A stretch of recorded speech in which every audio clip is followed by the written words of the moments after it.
Everybody? This is Rahul. Hope everybody's doing well. I'm back after my illness last week, and it's nice to talk to everybody. I'm here with the usual guys. John Rodriguez. J-Rod, how's it going, man? Pretty good, just living the dream. J-Rod, I heard you have 5 Houston Texan cheerleaders following your Twitter now. Is that true? Can you, That can is you, that is true. wow, Fact. that is awesome. Can you elaborate on that? Uh, Not really. Like one just randomly followed me, and yeah, it's just been growing ever since. So hopefully by the time like next week rolls around, I got the whole squad following me. So I might have to make a trip down to Houston and visit Kurt along with the girls there. So There you Did you go. did you slide into any DMs? yeah, dude. Just You- wish some good luck on the tryouts they got coming up. So.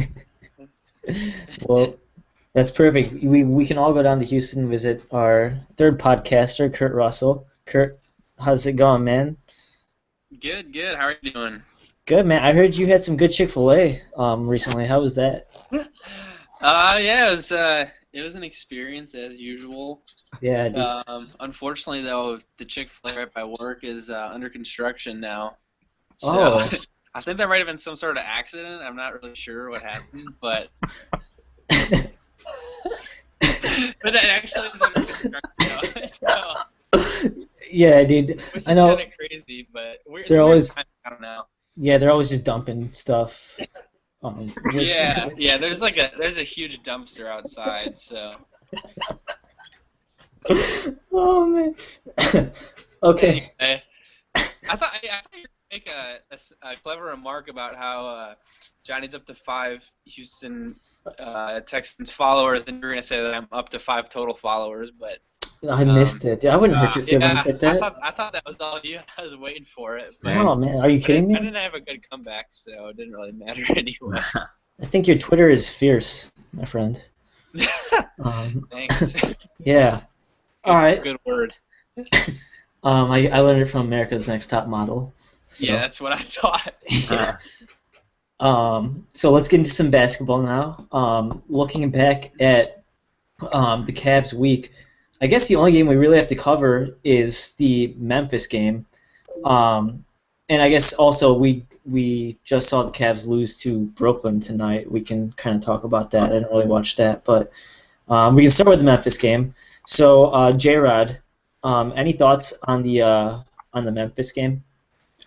Yeah, I just listened to a little bit of it on the radio on the way home from work, but Mhm. it was good to see, the Cavs got up on them and they're in control for most of this game, and it's a very convincing victory to kind of close out our slate, I guess, against the Western Conference this year. Actually, we've been very impressive against the West this year. I think we were 14-1 in the West versus the West these last 15 games. So that's good to Well, see, in a potential like finals matchup, how we, the West is always perceived as, the superior conference, but it seems like we match up pretty well. So yeah, I guess specifically going into this game, it was good to see that the Cavs, they kind of pushed the pace against the Grizzlies, which is good to, and something you have to do in order to beat like a physical, tough team like Memphis. You gotta have to push the pace on them. And then it was the worst home loss of the season for Memphis. So yeah, it was good that we yeah. were in control, and scoring 100 plus on them, doesn't happen too often. And it was good to see that we also controlled the rebounding numbers, which, going in, I guess last week we talked about, the front court of Memphis and how that could pose problems for us. But it seems that the plus 17 rebounding advantage we had all led to good signs in the end. So yeah, just one quick game, I guess, this week. Yeah, Kurt, any thoughts on the Grizz game? Yeah, I just wanted to elaborate a little on the point you said about rebounding. I thought that was, it was pretty crazy looking at the box score that we're plus 17 in rebounds. Going in, that's not what you'd expect between Gasol and Randolph. And so that is a very good sign. Not to mention we had 30 assists, which is pretty incredible. Had 18 turnovers. and still won by 22.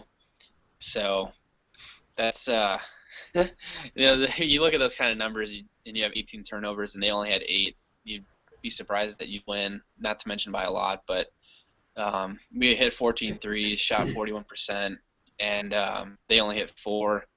So that's pretty big differential there. But yeah, it was just kind of like, I think it was kind of a statement win, going on the road in like a hostile environment against a really good team and just showing them, like, basically just wiping the floor with them. Also, a big shout out to John Lure for having a trillion. There were a couple guys, like Mike Miller and Sean Berrien both got like 3 and 4 minutes each, kind of in garbage time at the end. And we had a couple close contenders, but like Mike Miller picked up a personal foul and Sean Berrien had over. They're just killing us, but yeah, I mean, that's a pretty good win. And then on the flip side, we played Brooklyn tonight, and the big difference in that game, we lost the rebounding battle, which, quite frankly, against that team seems a little inexcusable. But it's hard to maintain a high intensity every single game.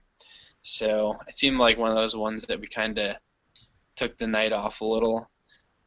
But it was close for most of the game, and then the fourth quarter we lost the fourth quarter by 8. So that's one we'd like to forget about. But otherwise, I mean, the Memphis win, I think, speaks much louder than the Brooklyn loss, just purely based off of making a statement and then letting down a little after that. That's okay.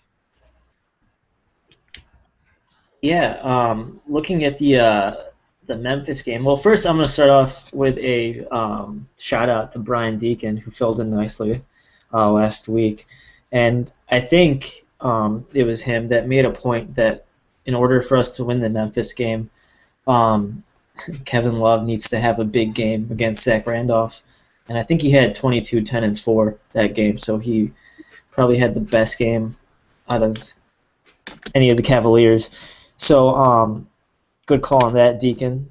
And then, yeah, I don't know what happened tonight. I didn't watch the game. I usually watch these games, and clearly I should watch every game because tonight looked rough. But hopefully this is just us kind of getting lax, or maybe Brooklyn trying really hard because they're kind of on the brink of the Eastern Conference playoffs, and I guess we're getting close to locking up that 2 seed, so these games don't matter quite as much to us. So that being said, if we kind of laid the steamer against the Nets today, do you guys think it's possible that we do that again against Philly, or not so much? I know they've given us a little bit of trouble before. And then also we have Miami on Thursday. So with those 2 games, how do you think we're going to fare? Kurt, I'll start with you. Yeah, it's nice we at least have a day off after the loss at Brooklyn to go home. Then we have 3 games at home in a row. I fully expect us to rebound after. I know it's not that big of a deal that we lost to Brooklyn. They were still up a couple games over Chicago for the 2 seed, but that's just a loss that in the locker room they can't be happy about, especially losing to a team that's currently not in the playoffs, but just in general not really a very good team, and especially being tied going into the fourth quarter and losing crunch time. It'd be one thing if we kind of got blown out early and just kind of gave up because it felt like it was a lost cause. But, I mean, we lost a game that came down to the wire, basically just outplayed. So it wasn't for a lack of fight. I'd expect us to come back and just absolutely trounce Philly. They're obviously not trying to win any games either, so that helps. But, yeah, the game in Miami should be pretty interesting. I'm not sure how I feel about it. It's going to be on TNT, so that helps, and it's at home. I'm just hoping, again, we can just make a statement. We lost to them last time, which was pretty recent, a couple weeks ago. And, I mean, that's our first-round matchup right now in the playoffs. So I think that's like a really good time, especially on national TV, to just make a statement, not give them, kind of just pummel them and not give them any hope into thinking they have any sort of chance of contending with us throughout the course of a series. So I expect us to win both games, and quite frankly, I expect us to win both games by double digits. Johnny, what are your thoughts on the two games coming up? Yeah, I kind of expect the same results. Yeah, coming back home, I know we've been so dominant at home, this season, and yeah, I think the LeBron and the rest of the crew will get up for that Miami game and hopefully try to make a statement in that one. So yeah, I'll actually be attending that game, so that'll be cool. Hopefully, cool to see a win and hopefully a really good game for the Cavs. Yeah, that's about it from my end. Just looking at, I guess these next two games in this next week. Yeah, hopefully both wins. So yeah, Rahul, back to you, I guess. Um, so yeah, I pretty much agree with what you guys have to say, so I won't go too deep into it. I would really wish like the Cavs would rest like LeBron or even Kevin Love for Yeah. the Philly game because you guys are right. It'd be great to just come out and destroy Miami. And I think um, we don't have a game between now and Miami except for that Philly game on Sunday, so it could be a nice little break. Yeah. Hmm. Yeah. And also, I think I'm not sure. I just read that Hassan Whiteside might be like day to day because he just got like 10 stitches or something like that. Oh Um, yeah, on his finger, I think, or something. really, yeah. So that's clearly like they're in a tough spot because they don't really have the luxury of being able to rest people. Yeah.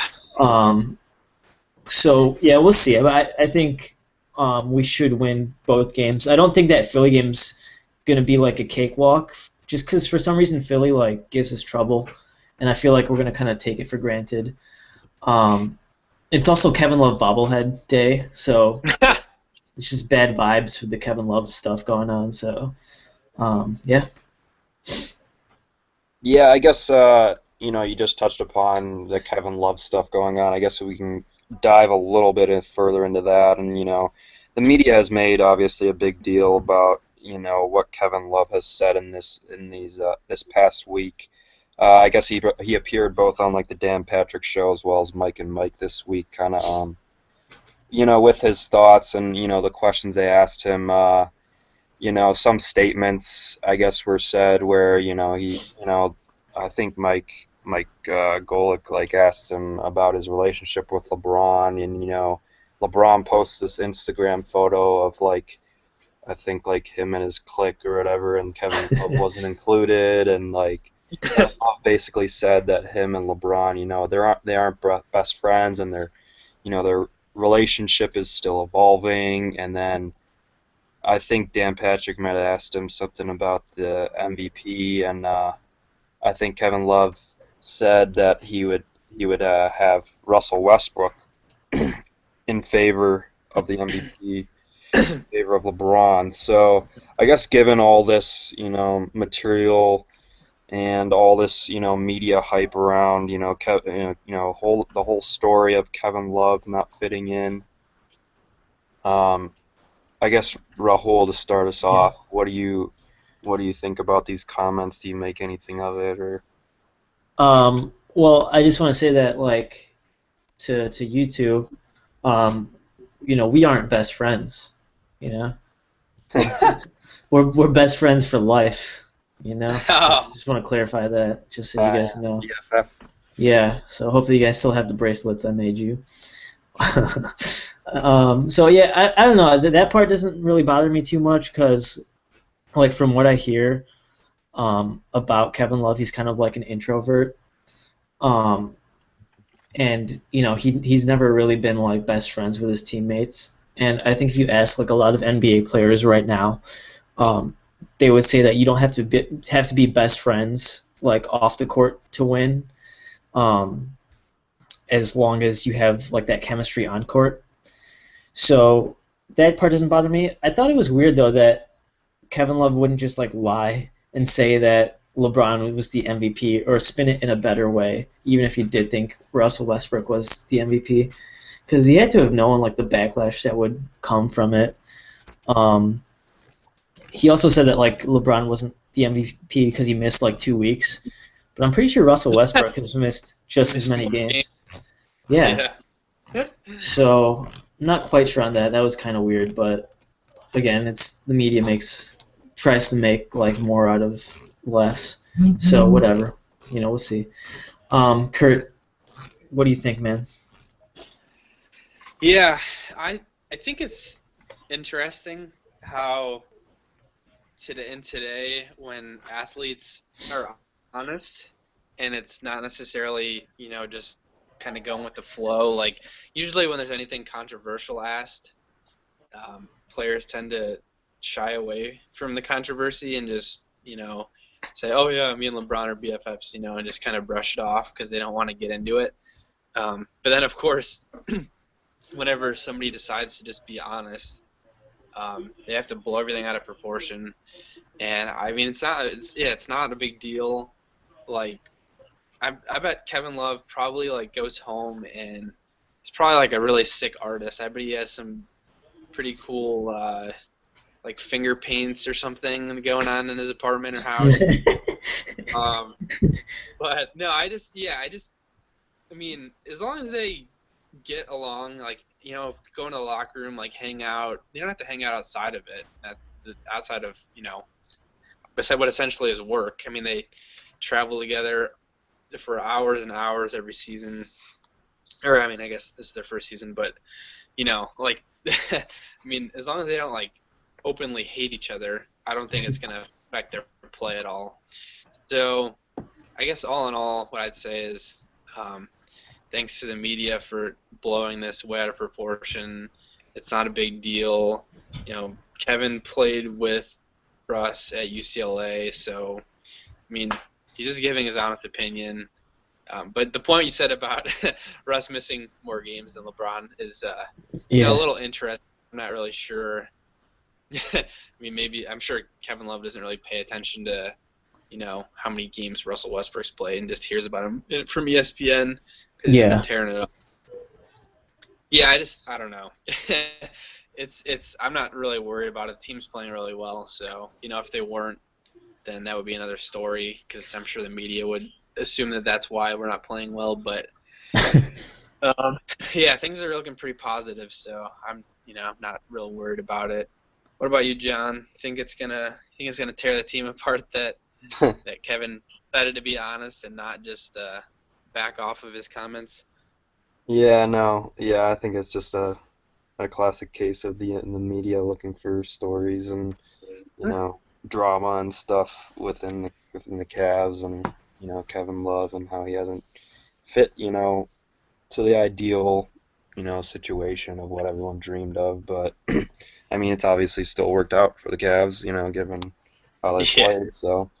Kevin Love. He's expressed explicitly that he wants to return as a Cavalier next year, and like that he's having fun this year. Despite all the talk and everything. So, yeah, I mean, like you guys said, you don't really need to necessarily be best friends, with someone. Like you look at Shaq and Kobe when they won titles together, and afterward it seemed like they revealed like they kind of like hated each other, but that didn't affect their play. Like.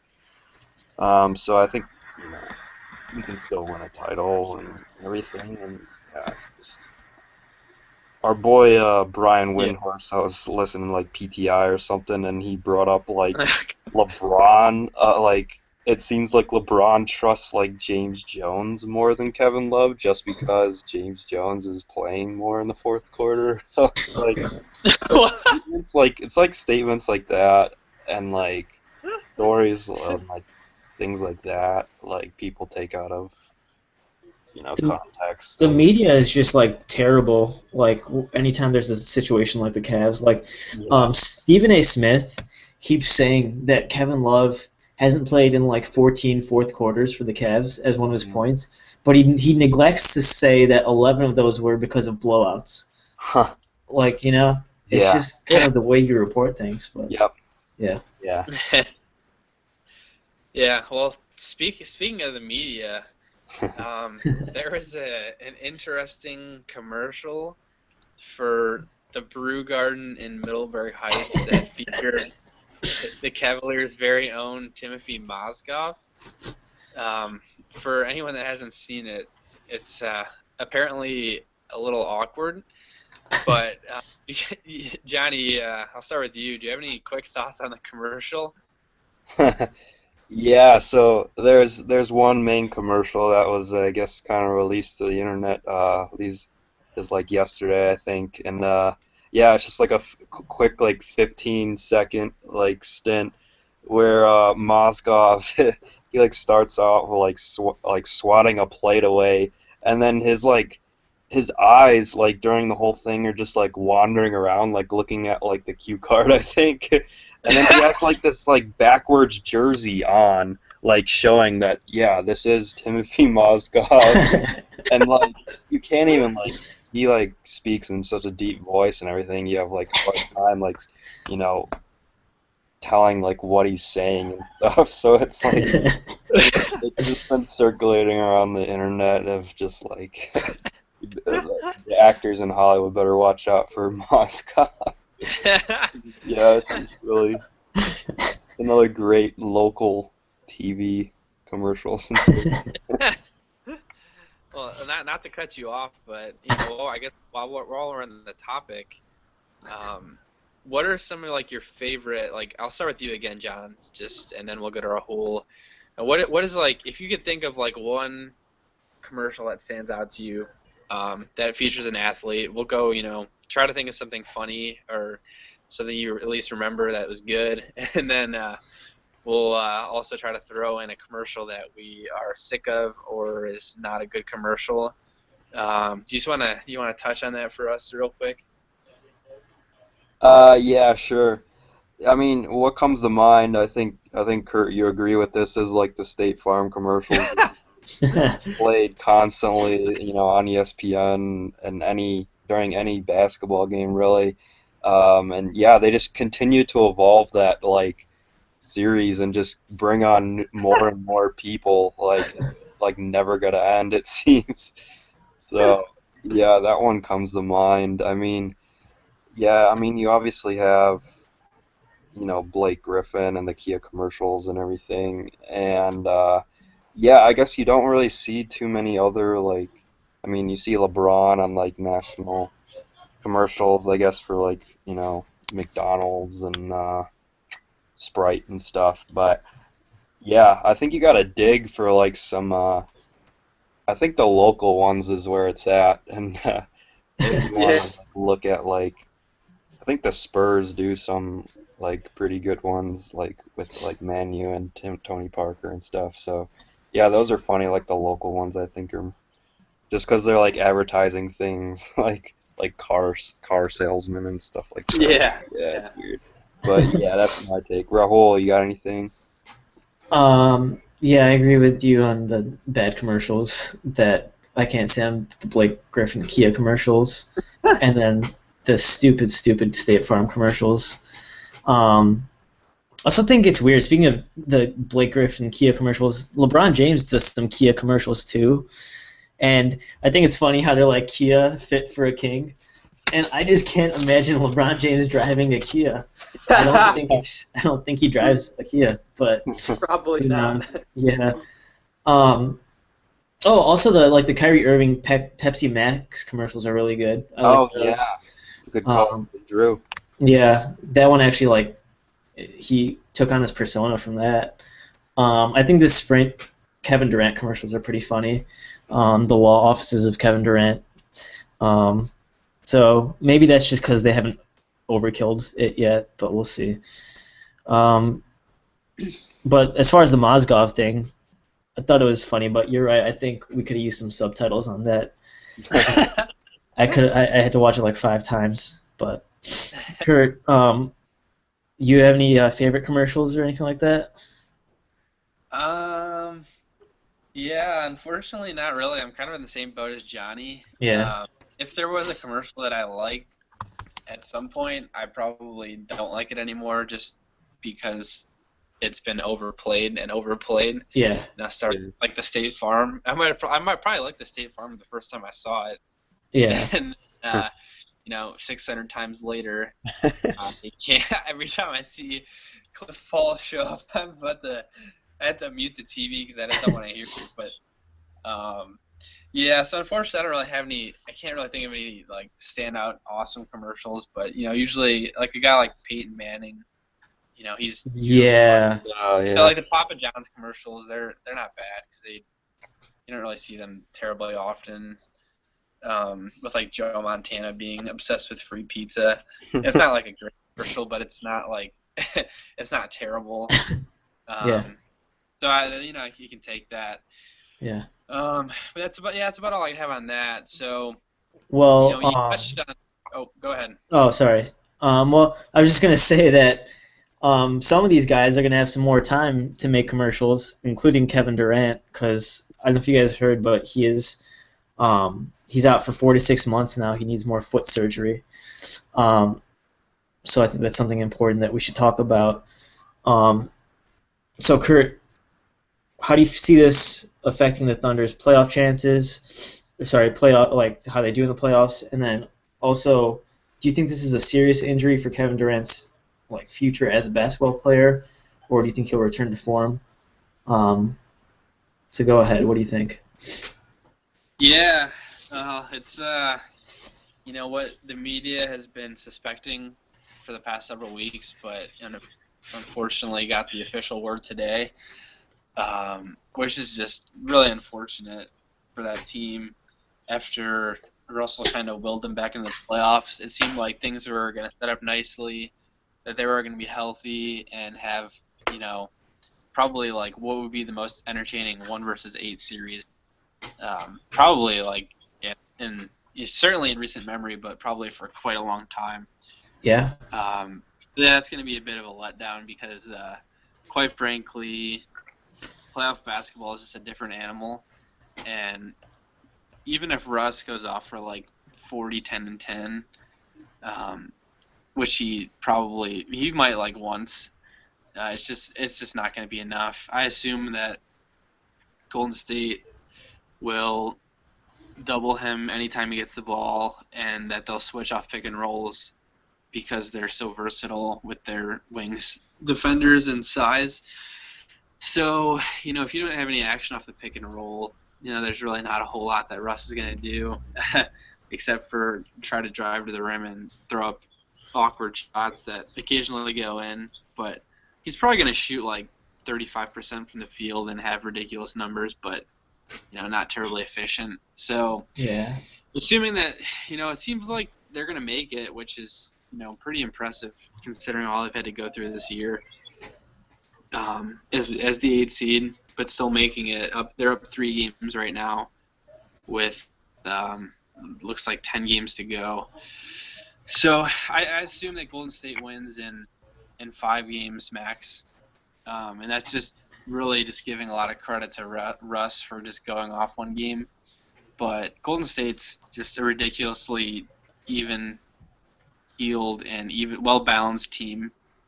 So I think even if Russ does go off for like 45, 10, and 10 or something like that it might not be enough. So yeah, I think it's unfortunate that their season, they're going to end in the first round, and there's, especially with Ibaka out, like there's really nothing they can do about it. Even if Cantor stepped up and he had some ridiculous numbers. I'm not sure exactly, something like 22 and 12 maybe since Ibaka went down, and since he's joined, I think perhaps too.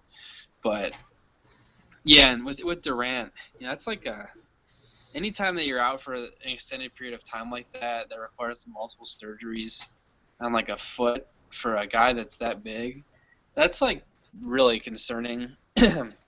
And I haven't really heard a whole lot from the media as far as like, if they think this might be like a career altering / ending injury. But whenever I think of like a tall guy and a foot injury, I just automatically think of like Yao Ming. And obviously that didn't end too well for him. And granted, he's 7'6", and Durant's like 6'11" or maybe 7 feet. But yeah, I'm actually, that's it's pretty seriously worrying. He couldn't stay healthy all season, and gotta wonder if maybe if he cut it down earlier that he wouldn't have to go through this, and maybe he would have been okay to play instead of, kind of would play for like 3 or 4 games and then, have a sore foot and have to sit out for a few. So kind of gotta wonder about how that rationing worked out as far as the progression of his injury. But yeah, just to summarize, I guess Oklahoma City losing in the first round in 5 tops, and yes, I'm very worried about Durant's future. What do you think, John? Yeah, you look at Durant's injury, and I read into it a little bit. Doesn't seem like it's career-threatening or anything, and like the Jones fracture he's had, like previous players have rebounded from that. So like, yeah, this is like his 3rd surgery, I guess, since doing it back in, I guess, originally in October. And apparently, yeah, he had like pain in like the screw that they put in before. It was like rubbing, and his like recovery was kind of regressing on his foot. So like, I think they performed like a bone graft, which like I guess like 10% of the foot operations that don't go well like get this operation, but it seems like he'll be able to rebound from this and be ready to go for next season. But yeah, like you said, it's definitely a concern with all these injuries in such a short span of time, and I think you just give it some rest and let it heal all up. So yeah, I guess looking at, I guess we touched upon a little bit last week in our podcast, but I guess given this that KD will indefinitely be out, yeah, I see Golden State just posing too much for the Thunder to even consider beating them in the first round. I think it's going to be a sweep or maybe 5, but I lean more towards the 4-0 sweep. Just in terms of what Golden State has been able to do, and then they have the defenders to kind of slow down Russ, and then when you look at Oklahoma City and what they've done since just having Westbrook lead the attack, I think that numbers-wise, their record is something like 5-15 against teams that are, actually 500 or better. So, I don't think they can contend with those top teams in the West with just Westbrook, kind of doing his thing. So, yeah, like Kurt said, yeah, early first-round exit for OKC, and, it's definitely been a tough year for them. But, yeah, Rahul, got anything to add, I guess, to that? Yeah, you guys are forgetting one very important thing, and I can summarize it in 2 words: Dion Waiters. Dion Waiters is gonna beat Golden State by himself, or at least he thinks he can, probably. Yes, but that's true. yeah, it's they're just not good enough to beat Golden State without Kevin Durant. And even if they had Serge Ibaka, I'm not sure if he's going to be back, or if he is back, how he's going to look out there. But even like Russell Westbrook and Serge Ibaka wouldn't be enough to compete with Golden State. They really had to be at full strength. So that's tough. And as far as Durant, I try to convince myself that maybe it's not like a huge deal, that he's still relatively young and all that. But the name that comes to mind for me when I hear about the Jones fracture is Brook Lopez. Brook Lopez had the same thing. He underwent 2 season ending surgeries for a Jones fracture, and we all know that Brook Lopez can't stay healthy. So at all. Yeah, so that's tough, especially with a player of Durant's caliber. You just want to see him play. So, yeah, it's kind of sad because we know what could have been in this series. It could have been something awesome, but I don't think it's going to be like that really anymore. So, we'll see. So talking about the playoffs, let's kind of wrap it up real quick. Looking at the 1 seeds in each conference, the Hawks in the East and the Warriors in the West. Um, so Johnny, I'll start with you. If you were the Hawks, who would you want to play in the first round? And then again for the Warriors, who would you want to play in the first round? Yeah, I guess I look at this in the East with Atlanta being the 1 seed, definitely. And you look at the 8 seed now, just kind of getting down to things in these last few games. It seems like it's got to come down possibly to the last game, and you have four potential teams, looking for that 8 seed. So you have the Celtics in there as the 8 right now, but you also have Brooklyn just a half game back, and then you have Indiana, Charlotte kind of trailing a little bit too. So I guess looking at those four teams. I would, if I were the Hawks, would want to play Brooklyn. They did just beat the Cavs, but just overall, I don't see, they're not a very good defensive team, and I think Atlanta can just pick them apart and, sweep them pretty easily.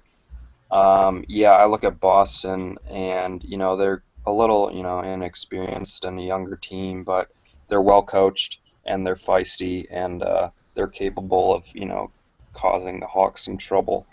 And then you look at Indiana, who obviously, the Cavs have struggled against even this year, and they just play sound defense and, the possible Paul George return. And then, you look at Charlotte as well, and they have, some players and Al Jefferson and Kemba Walker who can get hot, and, they were in the playoffs last year, so they have a little bit of experience. So I guess looking at those four, I would play Brooklyn in the first round for the Hawks, and then quickly just to Golden State in the West. I guess you have three potential teams in that 8 seed. Looking at the Thunder, who are in there now, and then you have the Pellies and the Suns, 3 games back each. So. You look at New Orleans and Phoenix both, and they both, obviously don't have the playoff experience. Phoenix has a pretty good offense, but defensively, I don't think they could keep up with Golden State real well. And, obviously New Orleans has the brow too, so that's kind of good too. So I look at Phoenix. I think if I was Golden State, I would want to play Phoenix. They can definitely keep up with the pace, but it just seems like Golden State is far superior in both the offensive and defensive ends. So yeah, I look at 8 seed. If I was Golden State, I would want to play Phoenix. Yeah, Kirk, what do you think? Yeah. I yeah, it's interesting to look at. You had some good points. Definitely I agree that you do not want to play Indiana and you don't want to play Boston either. Boston, yeah, I mean they're not expected to make the playoffs this year, and it's kind of like a team that has absolutely nothing to lose, and they're not going to really be afraid of the moment because they don't really understand what it is. So yeah, with that being said, I pretty much automatically narrow it down to Brooklyn and Charlotte, um, and I'd probably also have to go with Brooklyn, just purely because of just they're old and they're not very good. I don't know how they're actually in a playoff position, but I mean they're 9 games below 500, so the fact that they are is kind of sad anyway. But they're just not very good, and I mean they kind of have like a closer guy in Joe Johnson, but their bigs pose no threat to Atlanta's, and it's just matchup problems everywhere for Brooklyn. So if Atlanta played Brooklyn, and even no matter who they play, I think in the first round it's going to be 5 games tops, but probably a sweep. But yeah, I'd probably want to play Brooklyn just because just the way Atlanta plays with all the cutting and movement and stuff. I think Brooklyn's they're not very disciplined on defense. Probably, and just not as in greatest shape or as athletic as other younger teams. And I look at the West. Actually, I don't necessarily agree with the Phoenix, and that's only because I think I really would like to play Oklahoma City if I was Golden State, and that's just because essentially have only one weapon, and that's Russ. And really outside of that, like if they trap him hard and make him give up the ball, you're gonna be putting the ball in people's hands like Andre Roberson and Mitch McGary, and it's no discredit to them, but they're too young or just don't really have any offense. And God forbid you put the ball in Dion's hands because it's going right to the rim and it's not going in. So, but yeah, I mean, and I'd want to play New Orleans probably the least just because of Anthony Davis. I'm not sure he's quite good enough to like win you a series yet, but if he had better players around him, he might be. But that's just a guy that you really, I mean, there's not a whole lot you can do when he's much taller than pretty much everyone, and he's just going to be a matchup nightmare for anyone. Whereas Russ, you can at least trap him and get the ball out of his hands, I think, and Russ can't just shoot over a trap. So that's why I pick Oklahoma City, and also Oklahoma City's road record is 14-22, and Golden State's 34-2 at home. So if God forbid it went to like 7 games somehow, there's just no way that Golden State is going to lose a game at home against Oklahoma City. Not to mention they wouldn't probably lose a game against anyone at home, or not many games at home, I should say. So, yeah, I'd say Oklahoma City and Brooklyn. Nice. Well, I kind of echo a lot of your guys' sentiments, so I think we can leave it at that and kind of wrap it up for this week. You guys have any podcast or any shout outs, sorry, that you want to throw out there? We made some already, but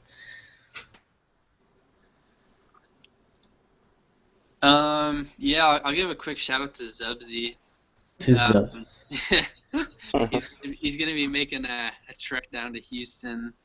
Yeah, a couple weekends, so it'll be nice to see him, and I'll bro it up. So Zugi, if when you hear this, I'm waiting for you.